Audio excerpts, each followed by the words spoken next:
20년 전 장대비가 쏟아지던 밤이었습니다. 좁은 전셋집 현관 앞에서 아들과 딸이 떨리는 손으로 집 열쇠를 제 손바닥에 올려놓았습니다.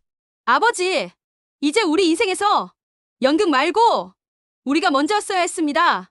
딸은 이를 악물고 말했고 아들은 구겨진 대본을 제 발치에 던지며 울먹였습니다. 촬영이 가족보다 소중했냐고요? 할머니 마지막 길에도 대사 외우느라 못 오신 분이 누군데요? 억수같이 오는 빗속에서 저는 미안하다는 말만 되뇌었습니다. 변명할 대사도 박수도 커튼콜도 없었습니다. 오직 닫히는 현관문 틈으로 멀어지는 아이들의 뒷모습, 그리고 한평생 제 곁을 지켜준 아내의 떨리는 손만 남았습니다. 그날 이후 제 하루는 새벽 6시 아파트 관리사무소 근무와 아무도 보지 않는 빈 로비에서의 독백 연습으로 이어졌습니다. 하지만 오늘 저는 마이크 앞에 다시 섰습니다. 끝났던 대사가 다시 시작되려 합니다. 저의 이름을, 아버지라는 호칭을 다시 불러줄 사람이 생겼기 때문입니다. 그리고 그 이야기는 지금 여기서 시작됩니다. 안녕하세요, 여러분. 시간과 공간을 초월하는 시니어 공감톡, 시공톡입니다. 구독과 좋아요는 사랑입니다. 꾹 눌러주실 거죠? 저는 올해 72, 이름은 최갑수입니다. 경기도 양평의 작은 아파트 관리사무소에서 24시간 근무를 하고 있죠. 새벽 6시에 출근해 다음날 새벽 6시까지 이어지는 근무. 사람들은 제게 힘들지 않으십니까? 하고 묻지만 사실 제겐 그리 힘든 일이 아닙니다. 평생 단역 배우로 살아오면서 겪었던 서름에 비하면 관리사무소 일쯤은 오히려 단순하고 명료합니다. 전구가 나가면 갈아 끼우고 택배 분실이 생기면 주민과 연락을 주고받고 가끔은 분리수거장에서 다투는 주민을 말리는 게 제 일이지요. 사람들은 저를 대하기가 조금 불편한가 봅니다. 배우 출신이라고 하면 괜히 거리를 두기도 하고 또 어떤 이들은 배우랍시고 경비원 일을 한다며 비웃는 눈빛을 보내기도 합니다. 하지만 전 괜찮습니다. 어차피 저는 평생 무대 뒤에 서 있었던 사람입니다. 짧은 대사 한 줄에도 온 마음을 쏟고 대사 없는 장면에서도 눈빛 하나로 살아남아야 했던 단역 배우였지요. 그래서 지금도 이 일이 부끄럽다거나 제 자존심을 건드린다거나 하는 생각은 들지 않습니다. 오히려 고맙습니다. 이렇게라도 꾸준히 제 시간을 채워주는 일이 있다는 게요. 제가 마지막으로 TV에 출연한 건 2005년 어느 드라마의 단역이었습니다. 대본에 적힌 제 이름은 없었고 그저 경비원 일이었습니다. 짧은 대사, 잠깐만요. 여기 출입증 보여주셔야 합니다. 그 한 줄이 제 배우 인생의 마지막이었지요. 방송이 나가던 날, 저는 제 얼굴이 제대로 잡히지도 않은 화면을 아내와 함께 끝까지 지켜봤습니다. 아내는 괜히 소리 내 박수를 쳤습니다. 여보, 그래도 우리 아저씨 얼굴 나왔네? 멋있어. 그 말에 저는 차마 눈물이 나려는 걸 꾹 삼켰습니다. 그때만 해도 다시 기회가 올 줄 알았습니다. 그러나 세상은 그렇게 호락호락하지 않았습니다. 그 뒤로 저는 택배 상하차, 건설 현장, 공장 파견, 심지어 전단지 아르바이트까지 돈 되는 일은 다 해봤습니다. 하지만 마음속 깊은 곳에서는 늘 대사를 중얼거렸습니다. 남들 몰래 화장실 거울 앞에서 지하철 안창문을 보며 그리고 새벽 무렵 공터에서 제가 배우라는 사실만은 잊지 않으려고 안간힘을 썼습니다. 지금 일하는 관리사무소에는 CCTV 모니터가 일렬로 늘어서 있습니다. 깊은 밤, 로비에 사람이 끊긴 시간, 저는 그 모니터 앞에서 대본 없는 독백을 합니다. 갑수야, 오늘도 무대다. 제 목소리는 천장의 형광등 불빛에만 부딪혀 되돌아올 뿐 아무 관객도 박수도 없지요. 하지만 이상하게도 저는 그 순간이 살아있음을 느낍니다. 세상 누구도 몰라도 저는 여전히 배우니까요. 이런 제 삶을 두고 아내는 늘 말합니다. 여보, 이제 그만 내려놓으셔도 돼요. 배우는 충분히 하셨어요. 이제 우리 손주들 소식이나 기다리면서 조용히 살아요. 아내는 그 말을 하면서도 눈가가 젖어 있었습니다. 저를 탓하려는 게 아니라 오히려 제가 상처받을까 봐 염려하는 눈물이었죠. 그럴 때면 저는 더 이상 아무 말도 하지 못합니다. 그저 아내의 손을 꼭 잡고 고개만 숙입니다. 그러나 마음속 깊은 곳에서 끊임없이 소리가 납니다. 이제 내려놓아라. 아직은 아니다. 그 두 목소리가 매일 부딪히며 저를 잠 못 이루게 합니다. 그렇게 저는 배우라는 이름을 잃은 채 관리사무소의 노란 유니폼을 입고 또 하루를 시작합니다. 하지만 꿈만은 놓지 않고 있습니다. 저는 아직도 언젠가 무대에 다시 서리라는 믿음을 가슴속에 꼭 품고 살아가고 있습니다. 제가 배우라는 이름을 붙잡고 살아오던 세월은 사실 제 가족에게는 깊은 상처였을지도 모릅니다. 20년 전 제 아들과 딸은 저에게 등을 돌렸습니다. 그 전조는 이미 오래전부터 있었습니다. 촬영이 잡히면 가족 모임도, 약속도, 심지어 부모님 장례식장도 저는 제 시간에 가지 못했습니다. 드라마에 잡혀서요. 연극 연습이 있어서요. 늘 그랬습니다. 가족의 얼굴보다는 조명과 카메라 앞에 선 제 모습이 더 중요했던 겁니다. 저는 몰랐습니다. 아니, 모른 척 했습니다. 아이들이 커가면서도 저를 필요로 할 때 저는 없었습니다. 학교 발표회에도, 운동회에도, 졸업식에도 늘 빈자리였지요.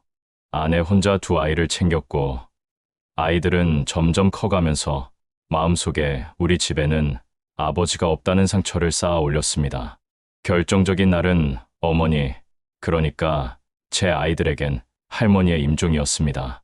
마지막 길에 저는 연극 대사를 외우고 있었습니다. 내일 공연에 빠질 수 없다는 말로 아내의 전화를 거절했습니다. 그리고 이틀 뒤 장례식장을 찾아갔을 때 이미 모든 게 끝나 있었습니다. 관은 덮였고 아이들의 눈빛은 얼음처럼 차가웠습니다. 억수같이 비오는 날, 아들이 제 앞에 서서 말했습니다. 아버지, 이젠 끝입니다. 우리 가족에게 아버지는 없습니다. 딸은 울먹이며 집 열쇠를 아버지 손에 넘겨주곤 집을 나가겠다고 선언을 합니다.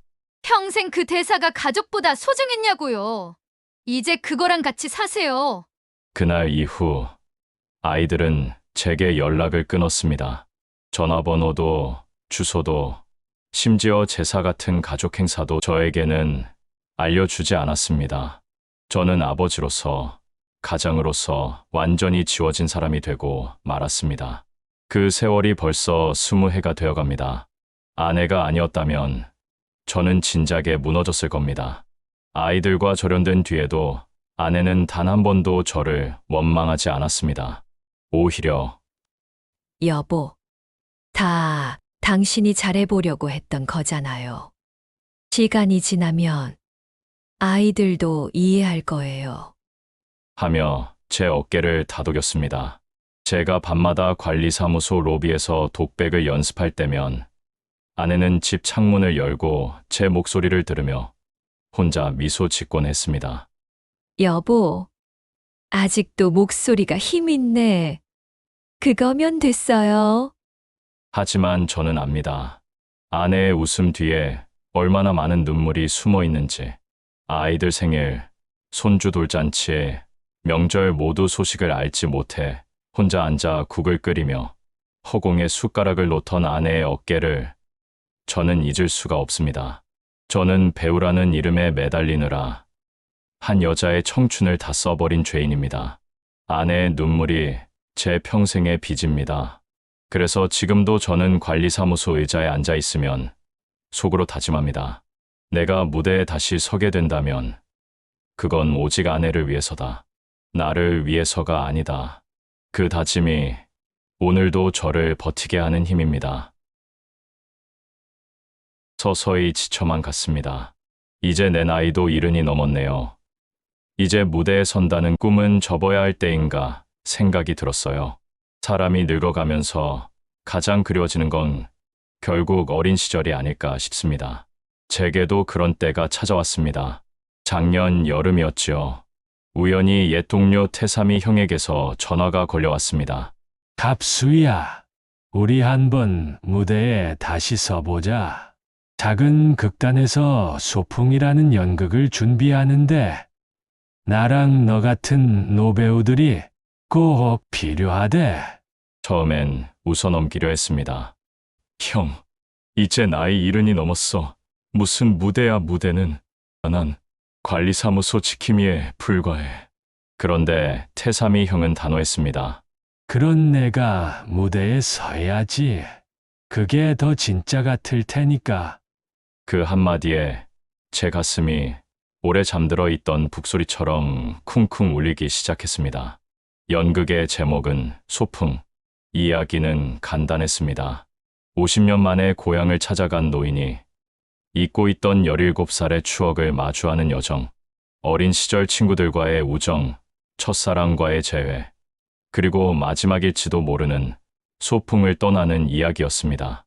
줄거리만 들어도 제 가슴이 먹먹해졌습니다. 제 삶과 닮아 있었거든요. 연습실에 첫 발을 들였을 때 낡은 마룻바닥의 냄새가 저를 순식간에 예전으로 데려갔습니다. 대본을 손에 쥐고도 제대로 읽지 못할 만큼 손이 떨렸습니다. 젊은 배우들이 제 옆에서 목청을 가다듬고 발성을 하는데 저는 목구멍이 바짝 말라 한마디도 꺼내지 못했습니다. 그때 태삼이 형이 제 어깨를 툭 치며 말했습니다. 갑수야, 우리는 평생 단역이었잖아. 근데 알아? 단역이 모여야 작품이 완성되는 거야. 내 한 줄 대사가 없으면 이 극은 절대로 완성되지 않아. 그 말에 갑자기 숨이 트였습니다. 마치 제 삶 전체가 단역이었지만 결국 그 단역들이 모여 지금의 최갑수라는 무대를 만들었다는 걸 깨달은 순간이었습니다. 연습은 고되었지만 행복했습니다. 대사보다 중요한 건 진짜 마음이라는 걸 젊은 배우들에게 다시 배우는 느낌이었습니다. 대본 속 한 구절을 읽을 때마다 제 17살 시절이 눈앞에 떠올랐습니다. 흙냄새, 여름 들판, 친구들과 소리치던 웃음소리, 첫사랑의 수줍은 눈빛, 연극이 아니라 제 삶의 일부 같았습니다. 드디어 첫 공연 날이 다가왔습니다. 작은 소극장이었지만 제겐 마치 세종문화회관만큼이나 크고 벅찬 무대였습니다. 무대 뒤에서 분장을 마치고 대사를 읊조릴 때 다리가 후들거려 제대로 서 있기도 힘들었습니다. 무대가 밝아지고 제 차례가 왔습니다. 심장이 터질 듯 뛰었지만 저는 단 한 줄 대사를 또박또박 내뱉었습니다. 오랜만이네. 이 길 참 오래 기다렸지. 그 순간 관객석이 고요해졌습니다. 짧은 한 줄에 불과했지만 그 고요 속에서 저는 느꼈습니다. 내가 다시 배우로 살아있다는 것을. 공연이 끝나고 커튼콜, 태삼이 형과 저는 서로를 꼭 껴안았습니다. 우리 눈가에는 이미 눈물이 가득했습니다. 단역 배우였던 우리가 비록 늦었지만 이제는 진짜 무대 위의 주인공이 되어 있었으니까요. 관객들은 우리에게 뜨거운 박수를 보냈습니다. 젊은 배우들이 무대 뒤에서 우리를 향해 손뼉을 치며 선생님, 최고였습니다. 하고 외쳤습니다. 그날 밤 저는 알았습니다. 꿈은 기다린다고 오는 게 아니라 끝까지 준비하는 사람에게만 찾아온다는 것을요. 연극 소풍은 예상치 못한 반향을 불러일으켰습니다. 작은 소극장에서 시작한 작품이 입소문을 타고 전국으로 확산되더니 마침내 1년 장기 공연에 들어가게 된 것입니다. 서울, 인천, 부산, 전주. 공연마다 관객들은 눈물을 훔쳤습니다. 중년들은 잊었던 학창시절을 떠올리며 노인들은 지나간 청춘을 되새기며 젊은이들은 부모 세대의 이야기에 귀 기울이며 함께 울고 웃었습니다. 우리는 단역배우라는 굴레에서 벗어나 드디어 한 편의 이야기를 온전히 살아내는 사람이 되었습니다. 무대 위에서 매번 느꼈습니다. 배우는 관객이 있어야만 살아 숨쉰다는 것을. 그들의 눈빛과 박수, 그리고 침묵까지도 제 대사의 일부가 되어 돌아왔습니다. 저는 매 공연마다 새로 태어나는 기분으로 무대에 올랐습니다. 그리고 운명 같은 날이 찾아왔습니다. 마지막 대전 공연이었어요. 공연 시작 전 분장을 마치고 무대 뒤에 앉아 있는데 극단의 젊은 단원이 제게 다가와 말했습니다. 선생님, 오늘은 특별히 많은 분들이 오셨습니다. 선생님 가족분들도 오신 것 같아요. 그 말을 듣는 순간 심장이 얼어붙었습니다. 가족이요? 제 가족이. 저는 믿을 수 없었습니다. 20해 가까이 연락 한 번 없던 아들과 딸이 설마 이 무대에 와 있을 거라곤 상상조차 하지 못했으니까요. 무대에 올랐을 때 조명이 제 얼굴을 비추고 관객석이 어둠 속에서 아련히 드러났습니다. 그곳 앞줄 3번째 자리. 낯익은 얼굴이 보였습니다. 나이 들어 주름이 진 제 아들과 어릴 적 그대로의 눈빛을 간직한 딸이 나란히 앉아 있었습니다. 그 옆에는 사위와 며느리, 그리고 제 손주들이 눈을 반짝이며 저를 바라보고 있었습니다. 순간 숨이 막혔습니다. 대사가 입안에서 엉켰지만 무대는 멈추지 않았습니다. 저는 겨우 목소리를 내었습니다. 오랜만이네. 이 길 참 오래 기다렸지. 그 한 줄이 제 삶 전체를 관통하는 울림이 되어 나갔습니다. 마치 아이들에게, 아내에게, 그리고 저 자신에게 건네는 고백 같았습니다. 공연은 성공적으로 끝났습니다. 커튼콜이 이어지고 관객들의 기립박수가 극장을 가득 메웠습니다. 그런데 그 순간 믿을 수 없는 일이 벌어졌습니다. 아들과 딸, 며느리와 사위, 그리고 손주들이 무대 앞으로 나와 천천히 올라왔습니다. 관객들은 술렁였지만 곧 숨죽여 지켜보았습니다. 무대 위로 올라온 아들과 딸은 제 앞에서 무릎을 꿇었습니다. 아들이 떨리는 목소리로 말했습니다. 아버지, 이제야 알았습니다. 아버지가 왜 그토록 무대에서 내려오지 못하셨는지 저희가 너무 늦게 알았네요. 용서해 주십시오. 딸은 손주를 제 앞으로 밀어내며 울먹였습니다.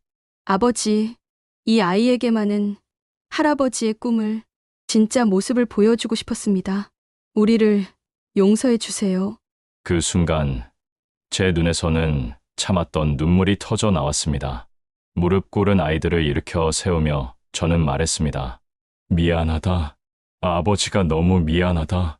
그래도 와줘서, 이 무대까지 와줘서 고맙다. 관객들은 상황을 전혀 알지 못했지만 이미 모두가 눈물을 훔치고 있었습니다. 태삼이 형이 무대 옆에서 짧게 설명을 덧붙였습니다. 관객 여러분, 이건 또 하나의 연극입니다. 배우 최갑수 선생의 진짜 삶에서 비롯된 장면이지요. 그 순간 극장은 연극과 현실이 뒤섞여 하나의 거대한 무대가 되었습니다. 배우와 관객, 가족과 타인이 모두 한 장면 속에 서 있었습니다. 그날 밤, 대전 공연장은 단순한 연극 무대가 아니라 제 인생의 가장 큰 화해와 용서의 현장이 되었습니다. 그날 대전 공연장에서의 순간은 제 인생의 모든 대사보다 더 깊은 울림을 남겼습니다. 아들과 딸이 무대 위에서 제 앞에 무릎을 꿇었을 때 저는 잠시 눈을 감았습니다. 그동안의 세월이 주마등처럼 스쳐갔습니다. 어린 시절 운동회에서 손을 흔들던 아이들, 졸업식장에서 제 빈자리를 서운하게 바라보던 눈빛, 그리고 20년 전 비 내리던 밤 열쇠를 제 손에 올려놓고 등을 돌리던 뒷모습. 그 모든 것이 한순간에 뒤섞여 눈물이 되어 흘러내렸습니다. 저는 아이들을 붙잡고 떨리는 목소리로 말했습니다. 아버지는 늘 무대만 바라봤다 하지만 오늘에서야 알겠다. 내가 무대에서 찾고 싶었던 건 박수가 아니라 너희들이었구나. 관객석은 숨죽인 채 우리 대화를 지켜보았습니다. 연극은 이미 끝났지만 또 다른 연극, 아니, 진짜 인생의 무대가 막을 올리고 있었던 겁니다. 아내가 객석에서 자리에서 일어나 무대 위로 천천히 걸어 올라왔습니다. 눈가가 붉게 젖어 있었지만 미소를 잃지 않았습니다. 아내는 제 손을 잡으며 말했습니다. 여보, 이제 됐어요. 이제 우리 다시 가족이에요. 순간 손주들이 제 다리를 껴안았습니다. 작은 팔이 제 무릎에 매달리고 아이들의 눈망울이 맑게 반짝였습니다. 그 눈빛은 용서와 사랑, 그리고 새로운 시작의 약속이었습니다. 그 장면은 연극보다 더 연극 같았습니다. 관객들은 처음엔 어리둥절했지만 이내 모두 눈물을 훔치며 기립박수를 보냈습니다. 극장 안은 오직 눈물과 환호, 그리고 따뜻한 박수 소리로 가득 찼습니다. 태삼이 형이 마이크를 잡고 관객들을 향해 짧게 말했습니다. 여러분, 오늘 우리는 하나의 연극을 봤습니다. 하지만 이 무대 위에서 펼쳐진 건 대본에 없는 진짜 인생입니다. 꿈은 혼자 꾸며 허상에 불과하지만 누군가와 함께 꾸면 현실이 됩니다. 최갑수 배우의 무대는 오늘로써 완성되었습니다. 그 말에 관객들은 더 큰 박수를 보냈습니다. 젊은 배우들이 무대 뒤에서 울먹이며 우리를 바라보고 있었습니다. 저는 그 순간 깨달았습니다. 평생 단역 배우로 살아오며 늘 무대의 가장자리에 서 있던 제가 사실은 단 한 번의 진짜 주연을 기다려왔다는 것을. 그 주연은 화려한 대사가 아니라 가족과 함께 나누는 이 순간이었습니다. 무대 위에서 저는 속으로 다짐했습니다.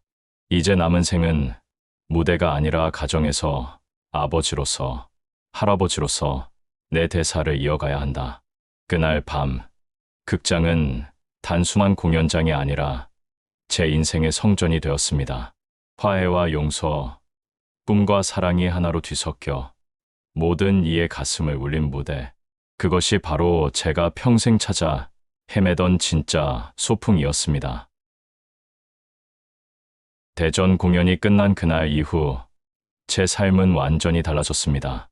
아들과 딸은 오랜 세월의 오해와 앙금을 조금씩 풀어내며 제 곁을 찾기 시작했습니다. 공연이 끝나고 집으로 돌아가는 길, 손주가 제 손을 꼭 붙잡으며 물었습니다. 할아버지? 다음 소풍은 언제 가요? 그 한마디에 저는 웃으며 대답했습니다. 이제부터가 진짜 소풍이란다. 할아버지가 준비한 소풍은 너희랑 함께하는 하루하루란다. 그렇게 저는 무대 위의 배우에서 다시 가족 안의 아버지이자 할아버지로 돌아왔습니다. 예전엔 박수와 조명을 갈망했지만 이제는 식탁에서 함께하는 웃음과 따뜻한 밥 한 그릇이 제겐 가장 빛나는 무대가 되었습니다. 그렇다고 해서 제 꿈이 사라진 건 아닙니다. 관리사무소 근무를 마치고 밤이 되면 저는 여전히 대본을 펼쳐둡니다. 하지만 이제 그 대본은 대사를 위한 게 아닙니다. 제 인생을 기록하고 손주에게 들려줄 이야기를 준비하는 시간이 된 것이지요. 태삼이 형과도 여전히 연락하며 가끔 무대에 오릅니다. 하지만 우리는 알았습니다. 무대 위의 주연보다 더 중요한 건 무대 밖의 삶이라는 것을, 그리고 그 삶을 지탱해주는 건 결국 가족이라는 것을요. 저에게 연극 소풍은 단순한 작품이 아니었습니다. 그것은 제 인생 전체를 비추는 거울이자 마지막에 도달한 진정한 화해의 무대였습니다. 그리고 저는 깨달았습니다. 꿈은 혼자 꾸는 것이 아니다. 사랑하는 이들과 함께 꾸고 함께 걸어갈 때 비로소 현실된다. 청취자 여러분, 저는 최갑수였습니다. 평생 단역으로만 살아온 배우, 그리고 관리사무소의 늙은 경비원. 하지만 저는 끝내 꿈을 놓지 않았습니다. 그 꿈은 늦게라도 무대 위에서 이뤄졌고, 더 늦게는 가족의 품에서 완성되었습니다. 혹시 지금 이 방송을 듣고 계신 분들 중에도 오래된 꿈을 마음 한구석에 묻어둔 채 살아가는 분이 계십니까?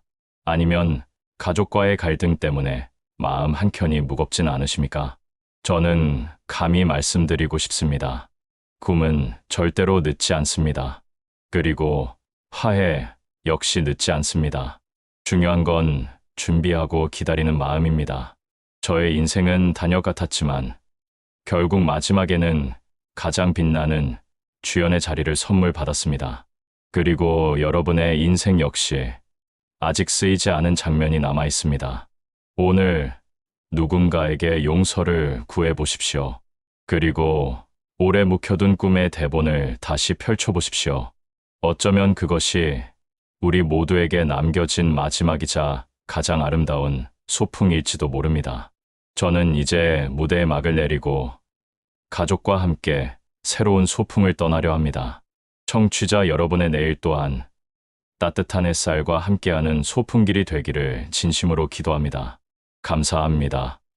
지금까지 시간과 공간을 초월하는 시니어공 감톡, 시공톡입니다.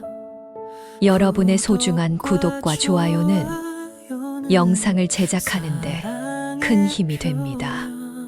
감사합니다. 사랑합니다.